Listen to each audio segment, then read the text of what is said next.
मित्रांनो, सर्वांचं स्वप्न असतं की आपल्या घरासमोर फॉर्च्युनर किंवा थार उभी राहिली पाहिजे. तर आज मी तुमचं स्वप्न पूर्ण करणार आहे. कुठे? स्वतः मोटर्स मध्ये.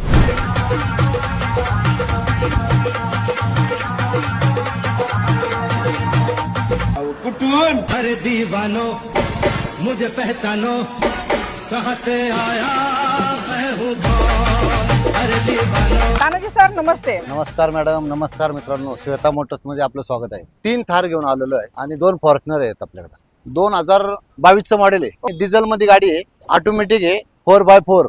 41,000 किलोमीटर झालेली आहे. ऑटोमॅटिक असल्यामुळे 15.5 लाख रुपये. ऑन फॅसिलिटी ऑल महाराष्ट्रामध्ये असणार आहेत मित्रांनो. ही 2023 मॉडेल आहे, 4x4 आहे, मॅन्युअल आहे. करतोय 16 लाख रुपये. कमी जास्त करून ही प्राइस सांगणार आहे आपण. तिसरी आणि ब्लॅक तिसरी कलर थार बघा मॅडम, ही 2021 मॉडेल आहे. 62 गाडीचा नंबर आहे. ही बी डिझेल मध्ये गाडी आहे, 4x4. ह्या गाडीची किंमत सांगतोय आपण 14.5 लाख रुपये. कमी जास्त प्राइस करूया आणि ऑल महाराष्ट्रात लोन करून देऊया. त्यानंतर आपण आता व्हाईट घोडा सुद्धा आणलेला आहे. 12चं मॉडेल आहे, सेकंड ओनर मध्ये गाडी, डिझेल मध्ये गाडी आहे, ऑटोमॅटिक गाडी आहे, नंबर चॉईस आहे, म्हणजे 2च नंबर आहे गाडीचा. ती आपण सांगतोय 13.5 लाख रुपये निगोशिएबल प्राइस आहे. फर्स्ट ओनर आहे, डिझेल मध्ये गाडी. ही आपण प्राइस सांगतोय 9,90,000. ओके. आणि डिझेल मध्ये गाडी 4x4. रेट आपण 9.5 लाख रुपयाला देऊया.